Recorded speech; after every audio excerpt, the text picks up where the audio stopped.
অক্সাইডের প্রকৃতি, পর্যায় সারণীর যে এলিমেন্টগুলো আছে তাদের কিছু অক্সাইড পাওয়া যায়, সেই অক্সাইডের ধর্মটা কীরকম হবে। প্রকৃতি বলতে আম্লিক ধর্ম, ক্ষারকীয় ধর্ম না প্রশম হবে, অর্থাৎ অক্সাইডগুলো অ্যাসিডিক হবে, বেসিক হবে না নিউট্রাল হবে, সেটা নিয়ে আলোচনা করব। মেন যে পয়েন্টটা, সেই পয়েন্টটা হচ্ছে, শুনে লিখে নাও, ধাতব অক্সাইড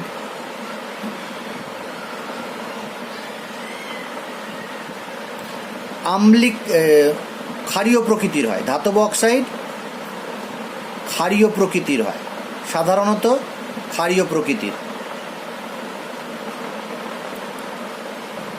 তাহলে ধাতব ধর্ম যত বেশি হবে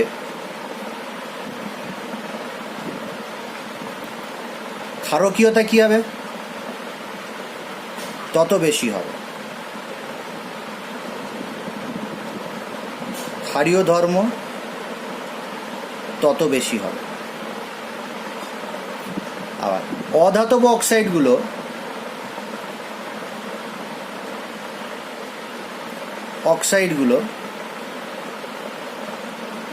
প্রশম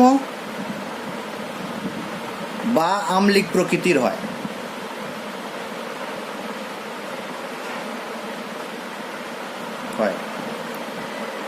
অধাতব ধর্ম যত বেশি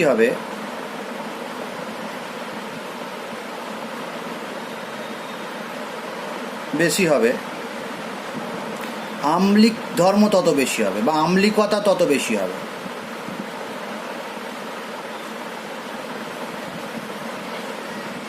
এইটাই মেন পয়েন্ট আর কি। এই ধর্মের মেন পয়েন্ট হচ্ছে ধাতব অক্সাইডগুলো ক্ষারীয় প্রকৃতির হবে, ধাতব ধর্ম যত বেশি হবে ক্ষারীয় ধর্ম তত বেশি হবে। আর অধাতব অক্সাইডগুলো প্রশম বা আম্লিক প্রকৃতির হবে, অধাতব ধর্ম যত বেশি হবে আম্লিকতা তত বেশি হবে। এখন আমি যদি পর্যায় 2-এর কথা বলি, পর্যায় 2-তে কী কী ধাতু থাকে একটু দেখে নিই। লিথিয়াম বা কী কী এলিমেন্ট থাকে, lithium, beryllium, boron, carbon, nitrogen, oxide আর ফ্লোরিন। এদের অক্সাইডগুলো কীরকম দেখতে হবে,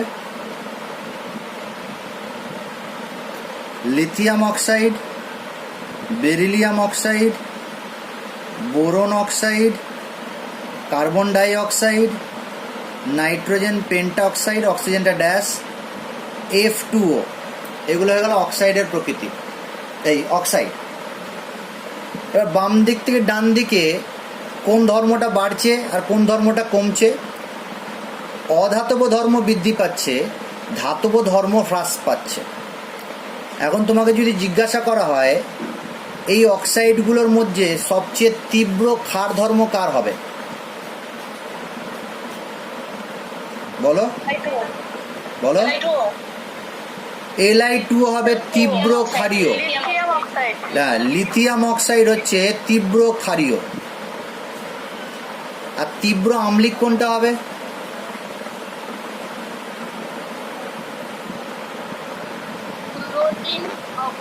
F2O হচ্ছে তীব্র আম্লিক। এটা বুঝতে পেরেছি সবাই? দেখো, এটা হচ্ছে তীব্র ক্ষারীয়, এটা হচ্ছে তীব্র আম্লিক। অর্থাৎ বাম দিক থেকে ডান দিকে যেহেতু অধাতব ধর্ম বৃদ্ধি পাচ্ছে তাহলে আম্লিকতা বৃদ্ধি পাবে, আর ধাতব ধর্ম হ্রাস পাচ্ছে তাহলে ক্ষারীয় ধর্ম হ্রাস পাবে। তাহলে লিথিয়াম অক্সাইড হচ্ছে তীব্র ক্ষারীয়, বেরিলিয়াম অক্সাইড হচ্ছে ক্ষারীয়, বোরন অক্সাইড হচ্ছে উভয়ধর্মী বা প্রশম,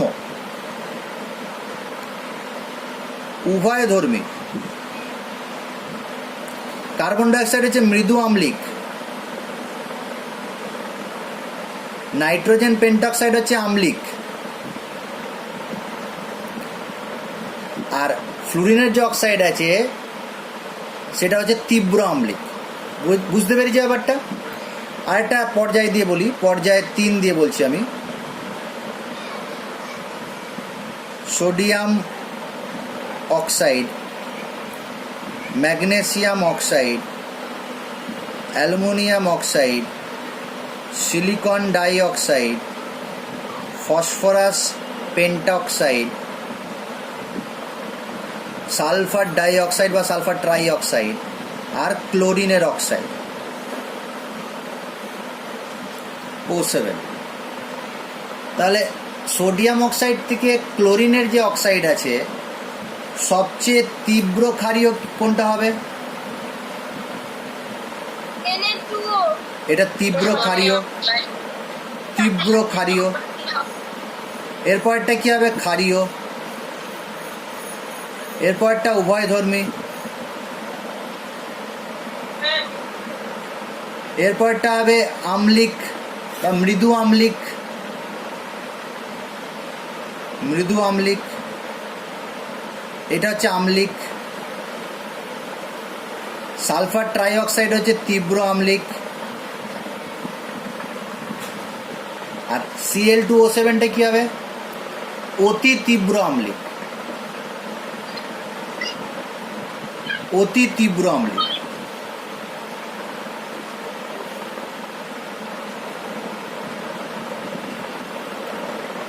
তাহলে এইগুলো হয়ে গেল তোমার অক্সাইডের প্রকৃতি। কোনো মৌল যদি ধাতব হয়, ধাতু হয়, তাহলে তার অক্সাইডগুলো হবে ক্ষারীয় প্রকৃতি। যদি অধাতু হয় তাহলে আম্লিক প্রকৃতির। তাহলে পর্যায় বরাবর বাম দিক থেকে ডান দিকে আমি যদি যাই তাহলে কি ধর্ম বৃদ্ধি পাচ্ছে, আম্লিক না ক্ষারীয়? আম্লিক ধর্ম বৃদ্ধি পায়।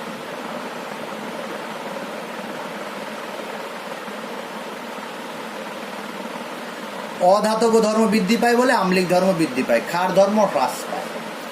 এটা হয়ে গেল অক্সাইডের প্রকৃতি পর্যায় বরাবর। শ্রেণী বরাবর দেখে নি কিরকম হবে।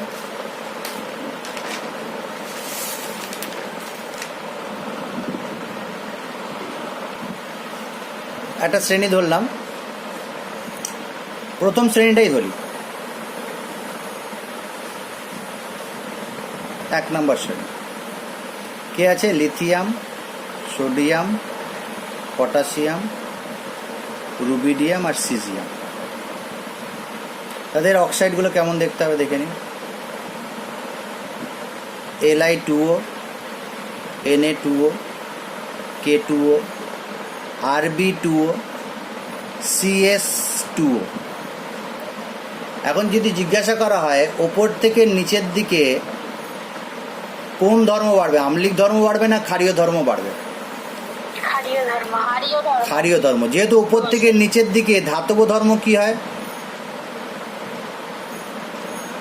বৃদ্ধি পায়, বৃদ্ধি পায়। তাহলে অক্সাইডের ক্ষারীয় ধর্মটাও কি হবে উপর থেকে নিচের দিকে? বৃদ্ধি পাবে।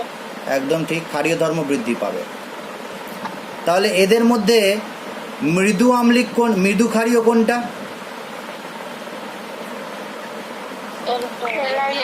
Li2O। তীব্র ক্ষারীয় কোনটা? ক্লিয়ার হয়ে গেল। তাহলে অক্সাইডের প্রকৃতি আমাদের হয়ে গেল, এইটুকুই আছে অক্সাইডের প্রকৃতি। এবার আসছে হাইড্রাইডের প্রকৃতি। হাইড্রাইডের প্রকৃতি, নেচার অফ হাইড্রাইড। হাইড্রাইডের প্রকৃতি বা নেচার অফ হাইড্রাইড কীরকম হবে একটু আলোচনা করি। প্রথমে জেনে নিই আবার মেন পয়েন্ট যেটা, ধাতব হাইড্রাইড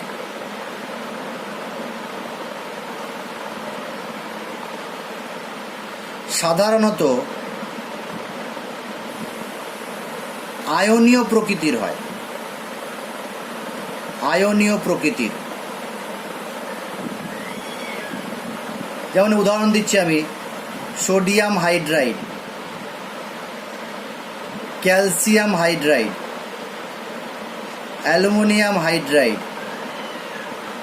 যদি অ্যালুমিনিয়াম হাইড্রাইড পাওয়া যায় না, তবে সোডিয়াম হাইড্রাইড আর ক্যালসিয়াম হাইড্রাইড কি প্রকৃতির হলো? তাহলে আয়নীয় প্রকৃতির। আর অধাতব হাইড্রাইডগুলো, হাইড্রাইড সাধারণত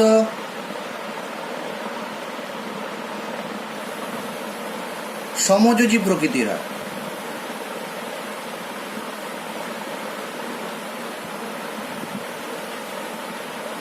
যেমন CH4, NH3, H2O ইত্যাদি।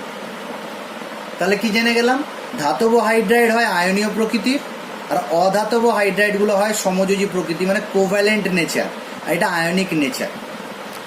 এবার আয়নীয় প্রকৃতি বা আয়নীয় হাইড্রাইডের কিছু বৈশিষ্ট্য আছে। আয়নীয় হাইড্রাইডগুলো তাপীয় স্থায়িত্ব, লিখে রাখবে, তাপীয় স্থায়িত্ব কম।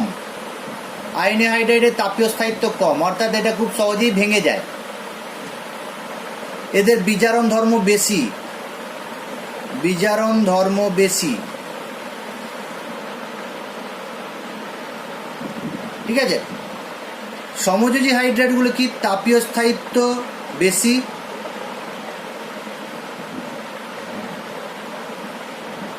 বেশি, অর্থাৎ সমযোজী হাইড্রাইডগুলোকে সহজে তুমি ভাঙতে পারবে না। কার্বন আর হাইড্রোজেনকে সহজে আলাদা করতে পারবে না ভেঙে, বেশি তাপ লাগবে। অ্যালুমিনিয়াম হাইড্রাইডকে, সোডিয়াম হাইড্রাইডকে বা ক্যালসিয়াম হাইড্রাইডকে খুব সহজেই তুমি ভেঙে নিতে পারবে, আলাদা করে নিতে পারবে অল্প তাপ দিলেই।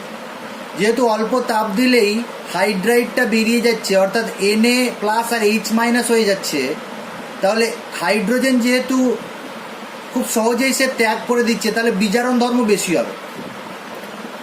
আর সমযোজী হাইড্রাইড, যেটা অধাতব হাইড্রাইড, তার তাপীয় স্থায়িত্ব বেশি, অর্থাৎ সহজে ভেঙে যাবে না, কার্বন আর হাইড্রোজেনকে সহজে তুমি ভাঙতে পারবে না। তাহলে বিজারণ ধর্ম কি হবে?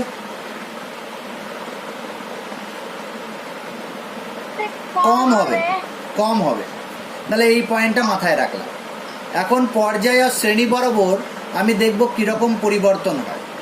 পর্যায়ের বাম দিক থেকে ডান দিকে গেলে, লেফট টু রাইট যদি যাই, তাহলে কি ধর্ম বাড়ে? ধাতব ধর্ম বাড়ে না অধাতব ধর্ম বাড়ে? অধাতব ধর্ম। তাহলে সমযোজী হাইড্রাইড গঠনের প্রবণতা বাড়বে। বাম দিক থেকে ডান দিকে সমযোজী হাইড্রাইড গঠনের প্রবণতা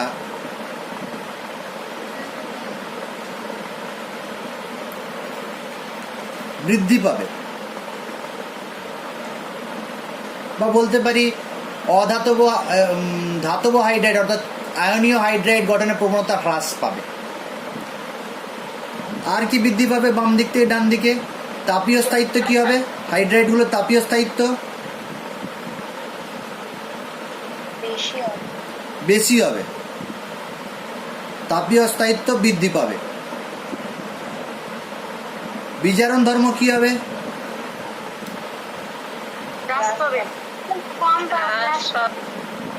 হ্রাস পাবে। তাহলে তিনটে জিনিস লিখে দিলাম। বাম দিক থেকে ডান দিকে সমযোজী হাইড্রাইড গঠনের প্রবণতা বাড়ে, তাপীয় স্থায়িত্ব বৃদ্ধি পায়, বিজারণ ধর্ম হ্রাস পায়। আর শ্রেণী বরাবর দেখে নিতে হলে কি হবে? ওপর থেকে নিচের দিকে কি ধরনের হাইড্রাইড গঠনের প্রবণতা বাড়বে? শ্রেণী বরাবর আয়নীয় প্রকৃতির বাড়বে। শ্রেণী বরাবর ওপর থেকে নিচের দিকে, মানে 16 শ্রেণী বলছি, অধাতব ধর্ম ধাতব ধর্ম বৃদ্ধি পায়, বৃদ্ধি পায় এইদিকে। তাহলে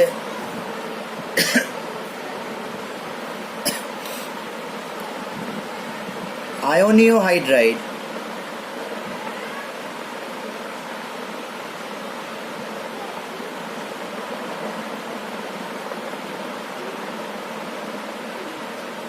গঠনের প্রবণতা বৃদ্ধি পাবে নিচের দিকে। যেমন এক্সাম্পল দিয়ে বলছি, H2O গ্রুপ 16টা বললাম, H2S, H2Se আর H2Te। এখন তোমাদের যদি কোশ্চেন করা হয় যে এই হাইড্রাইডগুলোর মধ্যে অক্সিজেনের হাইড্রাইড, সালফারের হাইড্রাইড, সেলিনিয়ামের হাইড্রাইড আর টেলুরিয়ামের হাইড্রাইড ওপর থেকে নিচের দিকে বিজারণ ধর্ম কিরকম হবে, বাড়বে না কমবে? বাড়বে, বৃদ্ধি পাবে, বৃদ্ধি পাবে। বিজারণ ধর্ম বৃদ্ধি পাবে। তাহলে এদের মধ্যে সবচেয়ে ভালো বিজারক পদার্থ কে? H2T H2T সবচেয়ে ভালো বিজারক পদার্থ। আর সবচেয়ে বাজে বা সবচেয়ে খারাপ বিজারক পদার্থ কে? H2O। ঠিক আছে। আচ্ছা, আর একটা উদাহরণ দিচ্ছি গ্রুপ 17-এর। HF, HCl, HBr আর HI। পরীক্ষায় কোশ্চেন দিয়েছে আম্লিক ধর্ম কিরকম হবে, উপর থেকে নিচের দিকে আম্লিক ধর্ম। সবচেয়ে ভালো আম্লিক কে? সবচেয়ে আম্লিক ধর্ম হ্রাস পাবে বলছো, আম্লিক ধর্ম উপর থেকে নিচের দিকে হ্রাস পাবে বলছো। তোমাদের মাথায় ঢুকে আছে যে HF-টা তীব্র আম্লিক। বলে দিই সবচেয়ে তীব্র আম্লিক হচ্ছে HI। কারণটাও বলে দিচ্ছি, উপর থেকে নিচের দিকে আম্লিক ধর্ম বৃদ্ধি পায়। এটা কনসেপ্টটা জানা ছিল না তোমাদের, আমি জানি অনেকেরই। আম্লিক ধর্ম উপর থেকে নিচের দিকে বৃদ্ধি পায়। যেহেতু বলে দিই উপর থেকে নিচের দিকে কি প্রকৃতি বাড়ছে, আয়নিক প্রকৃতি না ধাতব সমযোজী প্রকৃতি? আয়নীয় প্রকৃতি বাড়ছে।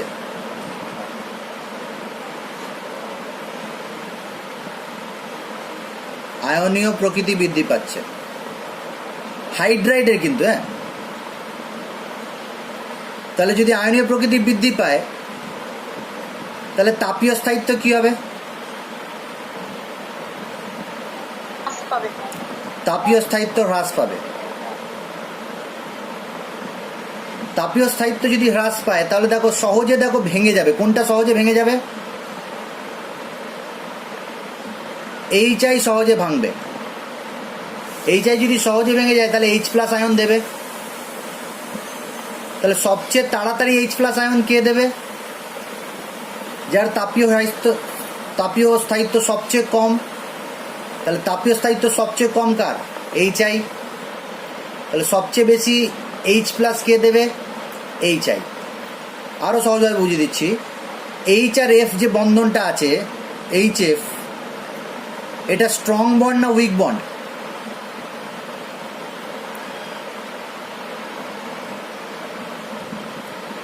HF স্ট্রং বন্ড তুলনামূলক যদি বলি, HI এর তুলনায় HF স্ট্রং বন্ড। কারণ কি, একটা ছোট্ট হাইড্রোজেনের সাথে ছোট্ট ফ্লুরিনের ওভারল্যাপিং হয়েছে। এই ওভারল্যাপিং এরিয়াটা বেশি, অর্থাৎ যে বন্ধনটা হয়েছে ছোটোর সাথে ছোট। যখন ক্লোরিনের সাথে বন্ধনটা হবে HCl, তখন হাইড্রোজেন ছোট, ক্লোরিন বড় হয়ে গেল। ক্লোরিন যদি বড় হয়ে যায় তাহলে এই ওভারল্যাপিং এরিয়াটা কমে গেল। বুঝতে না পারলে বলবে। আয়োডিনের ক্ষেত্রে কি হবে? আয়োডিনের আকার তো অনেক বড়, তাহলে ওভারল্যাপিং এরিয়া অনেক কম। অর্থাৎ এই যে ওভারল্যাপিং হয়েছে, অভিলেপন হয়েছে দুটো অরবাইডালে, সেটা অনেক কম, বন্ধন দৈর্ঘ্য বেশি।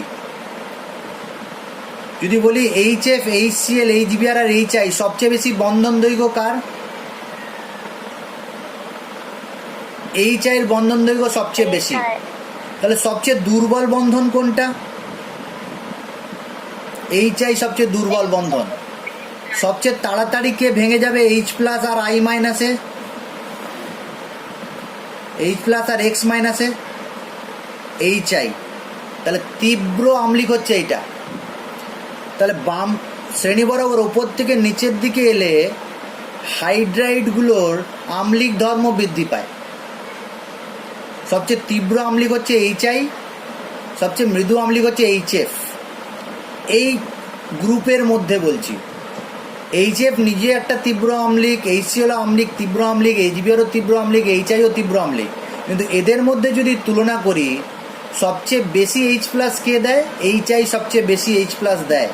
তাহলে সবচেয়ে তীব্র আম্লিক হয়ে যাচ্ছে HI। তাহলে শ্রেণী বরাবর ওপর থেকে নিচের দিকে হাইড্রাইডগুলো আম্লিক ধর্ম বৃদ্ধি পায়। তুমি এখানে দেখলে খুব ভালো বুঝতে পারবে। আমি যদি জিজ্ঞাসা করি H2 আর H2TE, H2O তো তুমি জানো যে আম্লিক নয়, প্রশম, H2S কি আম্লিক? তো জল হচ্ছে প্রশম, কিন্তু H2S কে বলি আমরা হাইড্রোজেন সালফাইড গ্যাস, যেটা একটা আম্লিক, মৃদু আম্লিক। এটার থেকে একটু তীব্র আম্লিক, সবচেয়ে তীব্র আম্লিক হচ্ছে H2TE। তাহলে আম্লিক ধর্ম উপর থেকে নিচের দিকে বৃদ্ধি পায়। এগুলো হচ্ছে হাইড্রাইডের প্রকৃতি। একবার ওভারঅল যদি বলি, পর্যায় বরাবর বাম দিক থেকে ডান দিকে গেলে হাইড্রাইডের যে নেচার আছে সেটা সমযোজী প্রকৃতি বৃদ্ধি পায়, আয়নীয় প্রকৃতি হ্রাস পায়। সমযোজী প্রকৃতি যদি বৃদ্ধি পায় তাহলে তার তাপীয় স্থায়িত্ব বৃদ্ধি পায়। তাপীয় স্থায়িত্ব যদি বৃদ্ধি পায় তাহলে তার বিজারণ ধর্ম হ্রাস পায়, কারণ ভেঙে যায় না, H আয়ন তৈরি করে না, হাইড্রোজেন আয়ন তৈরি করে না। শ্রেণী বরাবর ওপর থেকে নিচের দিকে যদি যাই, তাহলে যেহেতু ধাতব ধর্ম বৃদ্ধি পায় তাহলে তার আয়নীয় হাইড্রাইডের প্রকৃতি বৃদ্ধি পায়, সমযোজী হাইড্রাইডের প্রকৃতি হ্রাস পায়, বিজারণ ধর্ম বৃদ্ধি পায়, আম্লিক ধর্ম বৃদ্ধি পায়, তাপীয় স্থায়িত্ব হ্রাস পায়। এই পয়েন্ট সবগুলোকে মনে রাখতে হবে। এটা হয়ে গেল হাইড্রাইডের নেচার আর অক্সাইডের নেচার।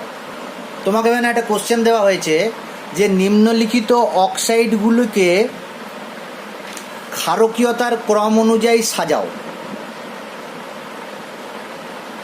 নিম্নলিখিত অক্সাইডগুলোকে ক্ষারকীয়তার ক্রম অনুযায়ী সাজাও।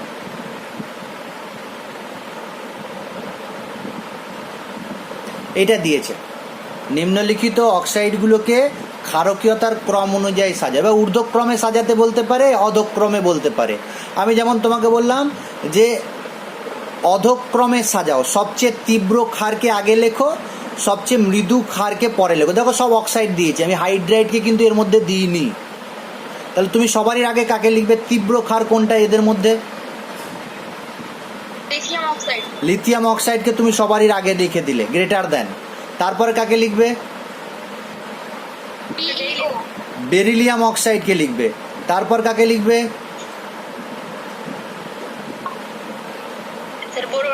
বোরন অক্সাইডকে লিখবে। তারপরে কাকে লিখবে? এইরকম ভাবে পরীক্ষায় তোমাকে দেবে যে অক্সাইডের ক্ষার ধর্মের ক্রমে সাজাও বা আম্লিক ধর্মের ক্রমেও তোমাকে বলতে পারে। এবার আরও বলতে পারে যে এদের মধ্যে তীব্র ক্ষারীয় কোনটা, মৃদু ক্ষারীয় কোনটা, আম্লিক কোনটা, প্রশম কোনটা, এরকমও জিজ্ঞাসা করতে পারে। ক্লিয়ার হলো ব্যাপারটা? এখানে যেমন আপনি একটা শ্রেণীর মধ্যে দিয়েছেন, এটা কি বিভিন্ন শ্রেণীর মধ্যে দিতে পারে? বিভিন্ন শ্রেণীর মধ্যে দেওয়ার চান্স, একটা পর্যায়ের মধ্যে দেওয়ার চান্সই আছে, আলাদা আলাদা পর্যায়ের মধ্যে দেওয়ার চান্স কম। কারণ তখন তুমি সেই প্যারামিটারটা পাবে না যে প্যারামিটার দিয়ে মেপে বলে দিতে পারবে বিভিন্ন পর্যায়ের বা বিভিন্ন শ্রেণীর অক্সাইডগুলোর ক্ষার ধর্ম বা আম্লিক ধর্মর আলাদা পদ্ধতি আছে, আলাদা পদ্ধতি আছে। এইভাবে পর্যায় ও শ্রেণী বরাবর যে কথাটা হচ্ছে, পর্যায় বরাবর বাম দিক থেকে ডান দিক, উপর থেকে নিচের দিকে। তবে কিছু কিছু ক্ষেত্রে দিয়ে দেয়, কিছু কিছু ক্ষেত্রে দিয়ে দেয়, তখন তুমি নিজে থেকেই বুঝতে পারবে। দেখছি অনেকটাতেই দেখা যাচ্ছে যে অনেক মানে। তাহলে যদি এই অক্সাইডগুলোকে আম্লিকতা অনুযায়ী সাজাতে দেয়, এটা যেমন ক্ষারকীয়তা অনুযায়ী সাজালাম, ক্ষারীয় ধর্ম অনুযায়ী সাজালাম, এটা যেন আম্লিক ধর্ম অনুযায়ী সাজাতে দিয়েছে। তাহলে সবচেয়ে তীব্র আম্লিক কে আছে তুমি বলো দেখি একটু? সবচেয়ে তীব্র আম্লিক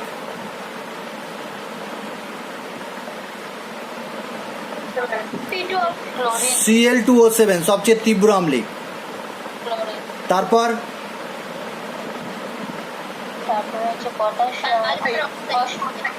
SO3। আগে বলে দিই এটা পটাশিয়াম নয়, এটা ফসফরাস। যে পটাশিয়াম বলছে সে ভুল বলছে, হ্যাঁ, ফসফরাস আছে এটা। তাহলে SO3, তারপর ফসফরাস পেন্টাঅক্সাইড, আর তবে সবারই শেষ হচ্ছে Al2O3। এটা আম্লিক ধর্ম হ্রাস পাচ্ছে।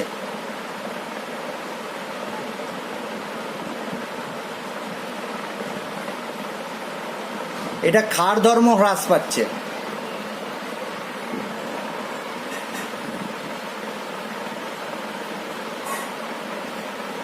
লাস্ট টপিক যেটা আছে আমাদের, আমি লিখছি, দেখো তোমাদের আগে পড়া আছে এটা, তাও দ্বিতীয় পর্যায়ে লিখছি, পিরিয়ড 2।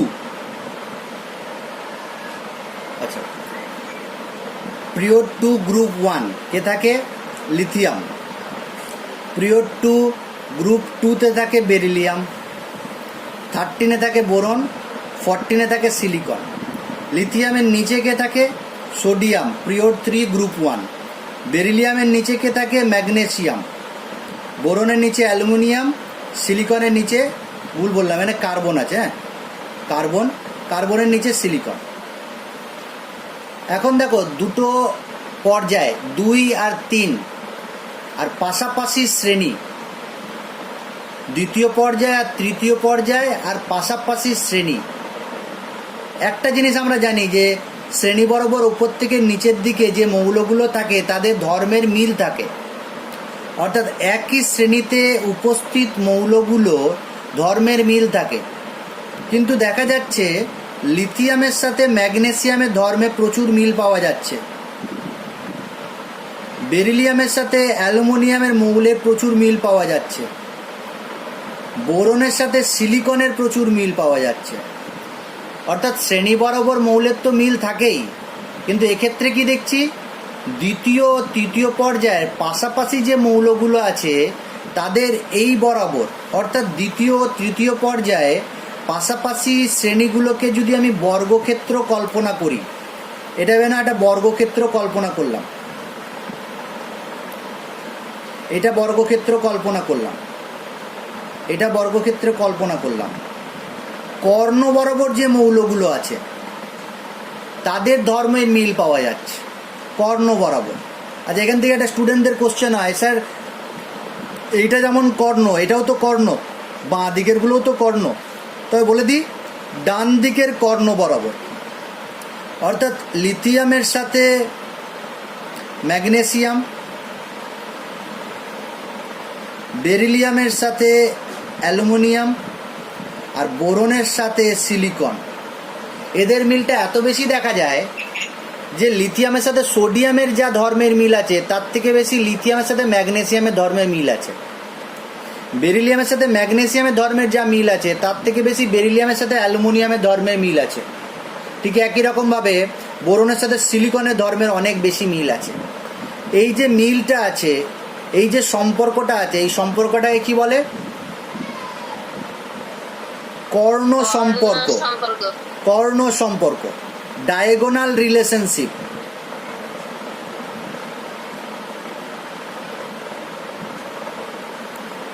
তাহলে আমাদের যে টপিকটা হচ্ছে কি ডায়াগোনাল রিলেশনশিপ কি, কর্ণ সম্পর্ক কি, সংজ্ঞা যদি দিই তাহলে হচ্ছে দ্বিতীয় তৃতীয় পর্যায়ের পাশাপাশি শ্রেণীর মৌলগুলোকে নিয়ে যদি আমি বর্গক্ষেত্র কল্পনা করি তাহলে সেই বর্গক্ষেত্রের কর্ণে অবস্থিত মৌলগুলো, কর্ণ বরাবর উপস্থিত মৌলগুলোর মধ্যে ধর্মের সাদৃশ্য দেখা যায়। এই সাদৃশ্যটাকে বলা হয় কর্ণ সম্পর্ক, কোনাকুনি সম্পর্ক বা ডায়াগোনাল রিলেশনশিপ। কোশ্চেনটা কি উঠে আসে যে স্যার এই কর্ণ বরাবর তাহলে মিল থাকে কি না, এই কর্ণ বরাবর মিল থাকে না, আগেই বলে দিই। এবার কোশ্চেন তোমাকে দেবে যে ডায়াগোনাল রিলেশনশিপ দেখা যায়, কর্ণ সম্পর্ক দেখা যায় এইরূপ দুটো মৌলের উদাহরণ দাও বা দুজোড়া মৌলের উদাহরণ দাও।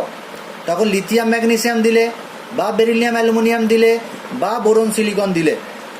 এবার হচ্ছে কোশ্চেন যে কেন এই ধর্মের মিল দেখা যায়, কারণ সেই কারণটা বইতে অনেক কিছু বলেছে, ঠিক আছে। যেমন কি কি বলেছে দেখো, তুমি ভালো করে বোঝো। বাম দিক থেকে ডান দিকে, পর্যায়ের বাম দিক থেকে ডান দিকে আকার কি হয়, রেডিয়াস কি হয়, হ্রাস পায়। উপর থেকে নিচের দিকে রেডিয়াস কি হয়, বৃদ্ধি পায়। তাহলে দেখো এখানে দেখো লিথিয়াম থেকে বেরিলিয়াম রেডিয়াস হ্রাস পেল, বেরিলিয়াম থেকে ম্যাগনেসিয়াম রেডিয়াস কি হয়ে যাবে, আবার বৃদ্ধি পেয়ে যাবে।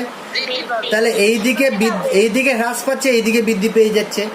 দেখো এই দিক থেকে এই দিকে ইলেকট্রোনেগেটিভিটি বৃদ্ধি পায়, এই দিকে আবার কমে যায়।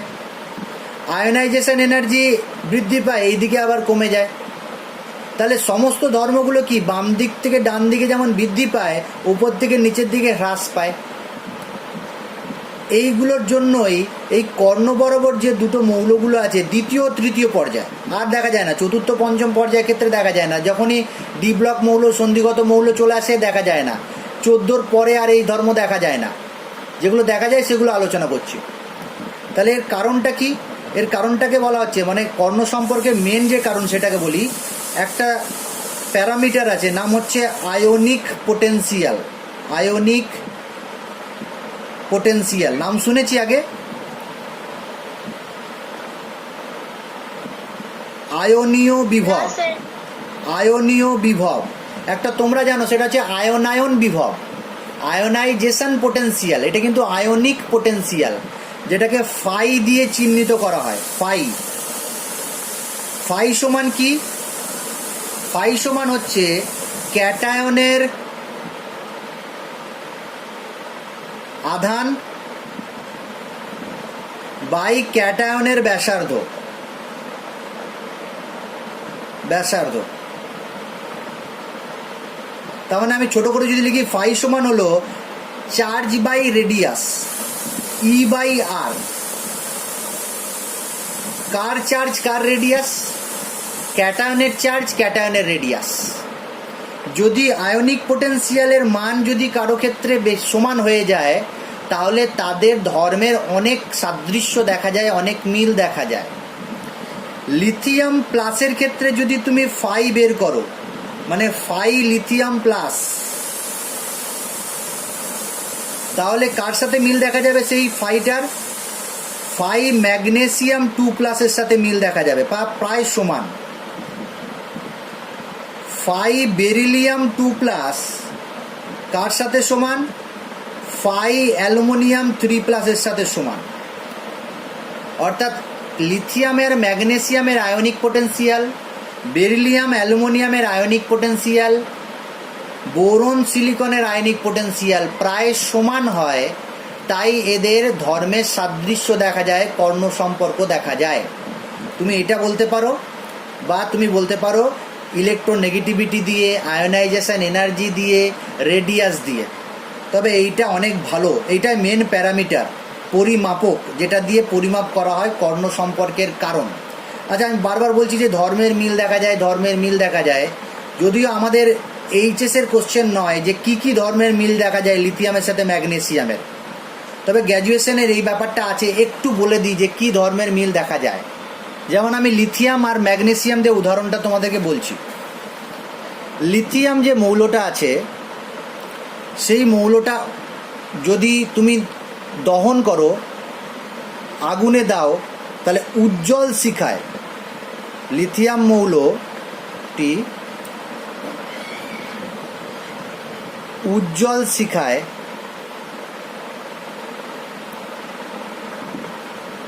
জলে, উজ্জ্বল শিখায়। ম্যাগনেসিয়ামের ক্ষেত্রেও তাই হয়। ম্যাগনেসিয়ামকে যদি তুমি পোড়াও, তাহলে ম্যাগনেসিয়ামের ক্ষেত্রেও ম্যাগনেসিয়াম উজ্জ্বল শিখায় জ্বলবে। একটা পয়েন্ট খুব ইম্পর্টেন্ট। 2 নম্বর পয়েন্ট, যেটা লিথিয়ামের সাথে নাইট্রোজেনের বিক্রিয়ায় লিথিয়াম নাইট্রাইড তৈরি হয়। ব্যালেন্স দিচ্ছি না, লিথিয়াম নাইট্রাইড। সেই লিথিয়াম নাইট্রাইডকে তুমি যদি জলের সাথে বিক্রিয়া করো, H2O, তৈরি হয় lithium hydroxide plus ammonia. Lithium hydroxide plus ammonia. এখন তুমি যদি ম্যাগনেসিয়ামকে নিয়ে নাও, Mg, এর সাথে যদি নাইট্রোজেনের বিক্রিয়া ঘটাও, তাহলে তৈরি হয় ম্যাগনেসিয়াম নাইট্রাইড।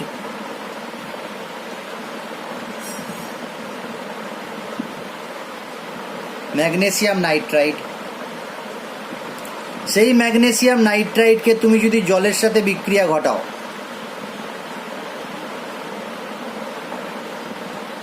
তাহলে কি হয়? Magnesium hydroxide plus ammonia. Balance লিখিনি আমি। এই বিক্রিয়া কিন্তু সোডিয়ামের ক্ষেত্রে দেখা যায় না, রুবিডিয়ামের ক্ষেত্রে, পটাশিয়ামের ক্ষেত্রে দেখা যায় না। তাহলে লিথিয়াম আর ম্যাগনেসিয়ামের ক্ষেত্রে এই সেম বিক্রিয়াটা দেখা যাচ্ছে, বাকির ক্ষেত্রে দেখা যাচ্ছে না। তার মানে বুঝতে পারছো, লিথিয়ামের সাথে ম্যাগনেসিয়ামের যতটা মিল আছে, লিথিয়ামের সাথে সোডিয়ামের সেই মিলটা নেই। আর একটা যদি বলি, লিথিয়াম হাইড্রোক্সাইড জলে স্বল্প দ্রাব্য, স্বল্প দ্রাব্য। আবার কি, লিথিয়াম অক্সাইডকে উত্তপ্ত করলে লিথিয়াম অক্সাইড পাওয়া যায়, লিথিয়াম হাইড্রোক্সাইডকে উত্তপ্ত করলে লিথিয়াম অক্সাইড পাওয়া যায়। এই একই ঘটনা ম্যাগনেসিয়ামের ক্ষেত্রেও ঘটে। ম্যাগনেসিয়াম হাইড্রোক্সাইড জলে স্বল্প দ্রাব্য,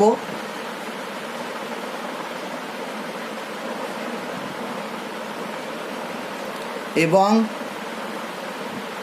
একেও যদি আমি উত্তপ্ত করি তাহলে ম্যাগনেসিয়াম অক্সাইড পাওয়া যায়, যেটা অ্যালুমিনিয়াম সোডিয়াম হাইড্রোক্সাইড কিন্তু জলে সম্পূর্ণ দ্রাব্য, প্রচুর পরিমাণে দ্রবীভূত হয়ে যায়। ঠিক আছে, তাহলে এই যে ঘটনাগুলো দেখতে পাচ্ছি লিথিয়ামের সাথে ম্যাগনেসিয়াম, এটা ডায়াগোনাল রিলেশনশিপের কিন্তু একটা ঘটনা, একটা উদাহরণ দিয়ে বুঝিয়ে দিলাম তোমাদের। আচ্ছা, আমাদের পিরিয়ডিক টেবিলে আর কোনো টপিক আমাদের বাকি নেই, কোশ্চেন অ্যান্সার আছে। সেই কোশ্চেন অ্যান্সারগুলো আলোচনা করবো এরপরে, যেটা ভিডিওতে আমি রেকর্ডিং করব না।